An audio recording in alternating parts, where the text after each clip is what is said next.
स्थानिक स्वराज्य संस्थांच्या निवडणुकीपूर्वी भाजपनं महायुतीमधल्या मित्रपक्षांना जबरदस्त धक्का दिलेला आहे। उपमुख्यमंत्री अजित पवार यांच्या राष्ट्रवादी काँग्रेस पक्षातल्या माजी आमदार राजन पाटील, यशवंत माने आणि माजी आमदार बबनदादा शिंदेंचे पुत्र असलेले रणजित शिंदे यांचा मुंबईमध्ये भाजपत प्रवेश होणार आहे। भाजपनं राष्ट्रवादीसोबतच उपमुख्यमंत्री एकनाथ शिंदे यांच्या शिवसेनेला देखील ऑपरेशन लोटसचा धक्का दिलेला आहे। मोहोळचे शिवसेनेचे नागनाथ क्षीरसागर आणि सोमेश क्षीरसागर आज भाजपत प्रवेश करणार आहेत आणि भाजपच्या या ऑपरेशन लोटसनं महायुतीमधल्या मित्रपक्षांना जोरदार झटका दिला आहे।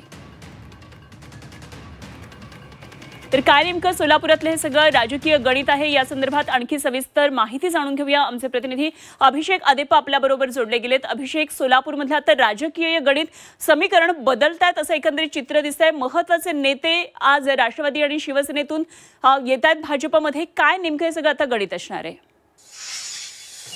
निश्चितच आपण जर पाहिलं तर राज्याचे मुख्यमंत्री देवेंद्र फडणवीस आणि जिल्ह्याचे पालकमंत्री जयकुमार गोरे यांनी सोलापूर जिल्ह्यात अतिशय यशस्वीपणे ऑपरेशन लोटसचं काम केलेलं आहे। 3 माजी जे आमदार आहेत राष्ट्रवादी अजित पवार पक्षाचे, ते आज भाजपामध्ये प्रवेश करणार आहेत। भाजपाचे प्रदेशाध्यक्ष रवींद्र चव्हाण यांच्या प्रमुख उपस्थितीमध्ये या 3 माजी आमदारांचा प्रवेश होणार आहे। मोहोळचे माजी आमदार यशवंत माने असतील, मोहोळचे माजी आमदार राजन पाटील असतील, त्यासोबत बबनदादा शिंदे यांचे जे चिरंजीव आहेत ते आज भाजपात प्रवेश होणार आहेत। खरं तर सोलापूर दक्षिणचे काँग्रेसचे माजी आमदार दिलीप माने यांचा देखील आज प्रवेश होणार होता, मात्र तो काही कारणानं थांबल्याची देखील माहिती आहे आणि येत्या लवकरच दिलीप मानेंचा देखील प्रवेश होणार आहे। एकंदरीत जर आपण पाहिलं तर मुख्यमंत्री देवेंद्र फडणवीस आणि पालकमंत्री जयकुमार गोरे यांनी अजित पवार पक्षाला जिल्ह्यामध्ये सुरुंग लावल्याचं देखील आपल्याला पाहायला मिळत आहे आणि 4 आमदार जे आहेत विविध पक्षाचे ते भाजपच्या गळाला लागलेले आहेत। त्यामुळं आता आगामी ज्या स्थानिक निवडणुका आहेत याचा निश्चितच फायदा हा भाजपासाठी होणार आहे।